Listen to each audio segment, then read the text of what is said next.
نتحول مباشرة إلى باب السفراء بمدينة الرباط والحافلة المكشوفة التي تنقل أعضاء وطاقم المنتخب الوطني لأقل من 20 سنة للاحتفال رفقة الشعب المغربي بهذا الإنجاز الكبير.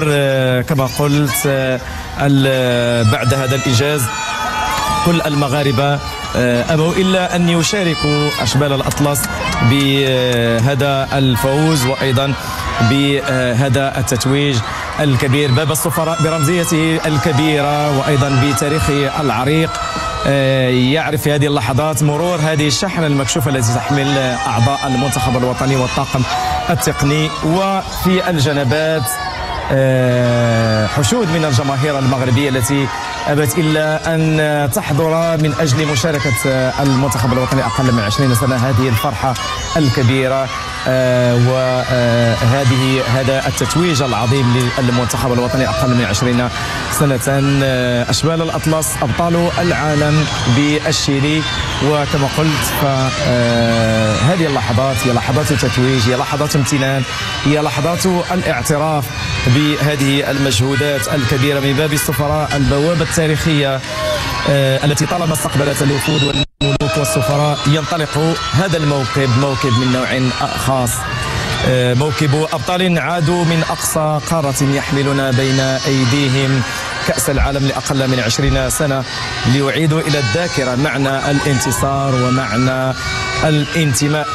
أشبال الأطلس أبناء الوطن يسيرون وسط زغاريد وأيضا هزيج الشعب المغربي وهتافات الشباب، بينما هذه الحافلة تجوب شوارع العاصمة، عاصمة الأنوار الرباط.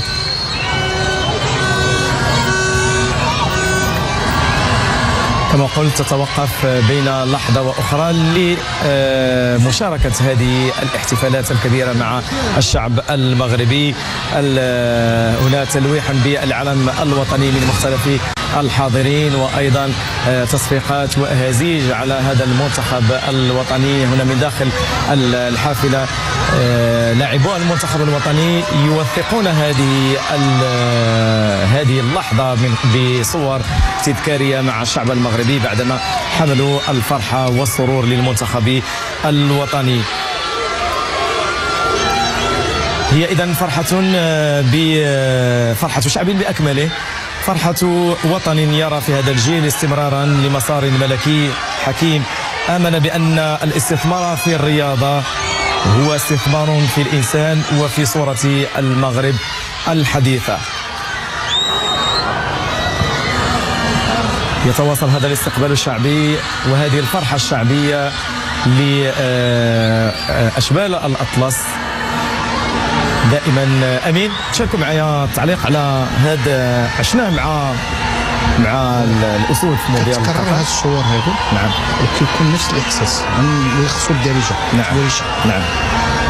أول ملاحظة هي تبوريشة فخر كبير وواحد الفخر الانتماء لواحد الأمة، دولة اللي عندها 14 قرن واللي مرت من مراحل واللي دائما فيها واحد العرفان الاشخاص اللي كيسديو لها، يعني كيخدموها بالتفاني ووفاء. نعم. وهادو خدموا بالتفاني والوفاء.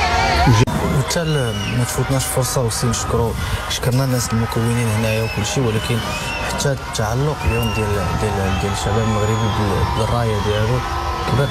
من غير قبل ما كاع من قطر بواحد شويه، لان كاينه فورماسيون كاينه بوليتيك ديسكوتين بس اللي كدار والتتبع ديال الشباب المغاربه اللي كيديروا البروجي. كنشوفوا واحد المعمل اللي كان فاصلنا في فرنسا ما كنشوف حتى شي واحد واخا ما عمرو كانت عنده ليزيتاسيون وجا حتى انه يلعب المنتخب المغربي وناوي وانطلق واصعد الى الدور النهائي. موتيفاسيون انك تحمل هذا التوني هذا بالمغرب الغالي نفيك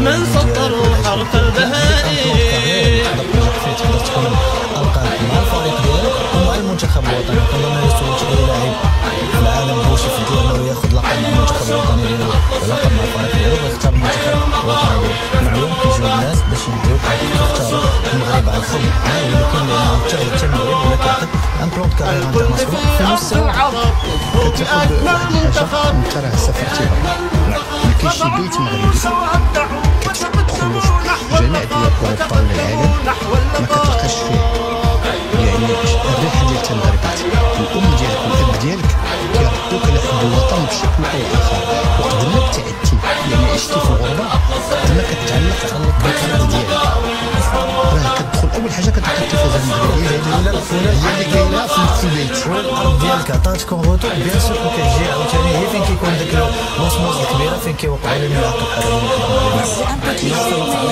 الدم الاحمر هادشي اللي كاين الدم الاحمر جو بونس كاع لا جينيراسيون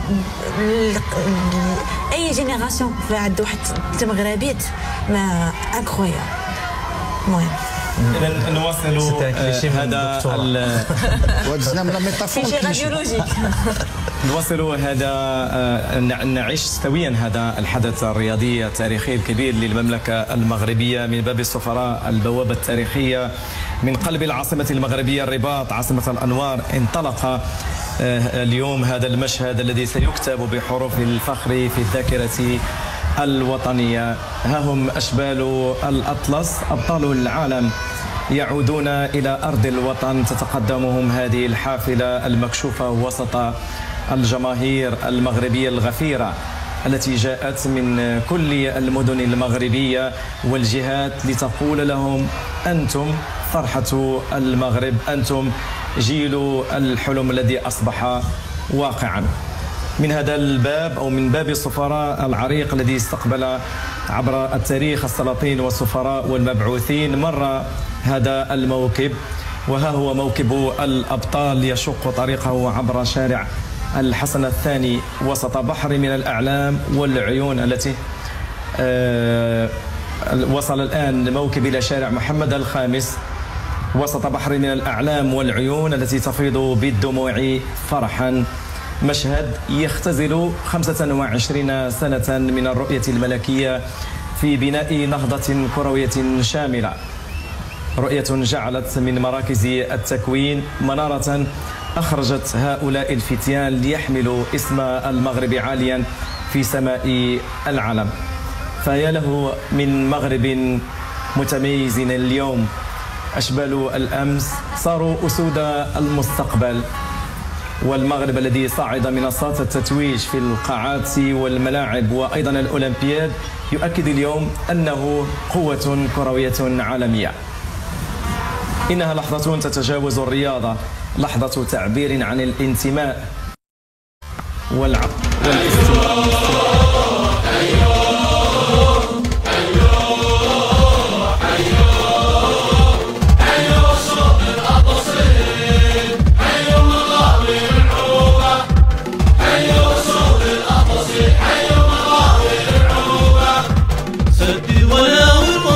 واصعد إلى الدور النهائي،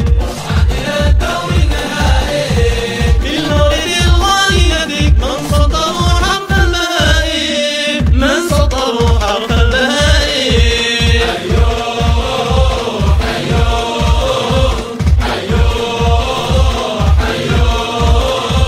حيوا سوق الأطلسين، حيوا مغاوي العروبة، حيوا سوق الأطلسين، حيوا مغاوي العروبة. الكل في أرض العرب يزهو بأجمل منتخب، يزهو بأجمل منتخب. رفعوا الرؤوس وأبدعوا وتقدموا نحو اللقب، وتقدموا نحو اللقب.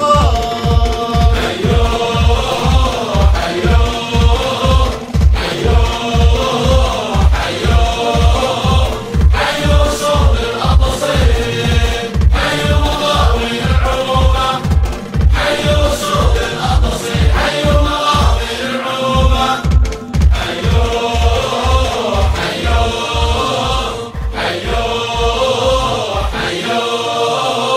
المغاربة يصطفون على الجانبين ويرفعون الأعلام ويهتفون لهذا الجيل الذي أعاد للكرة الاكتمال.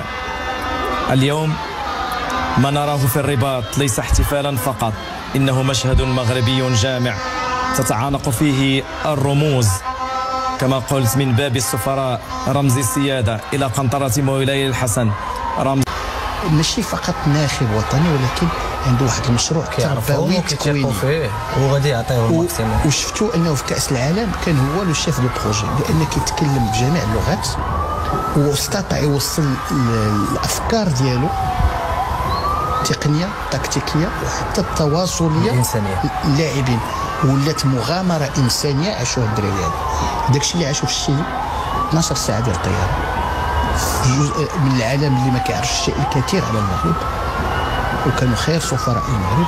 فغادي تربح لاسبان دونتخي البرازيل متابعين سمعنا تقول سيتوي سور لو تيران وبحتاج دو زيكول. مستوى كرة القدم الوطنية، ما هو الإطار الذي يمكن أن نضع فيه هذا التوهج على مستوى كرة القدم عبر العالم مع ما نعيشه في يعني الميادين الأخرى الصناعية والتجارية وأيضا الثقافية ومجموعة من المشاريع الأخرى المواكبة، بناء الحجر وأيضا معه بناء الإنسان. كاين واحد الانديس سوسيو ايكونوميك مهم.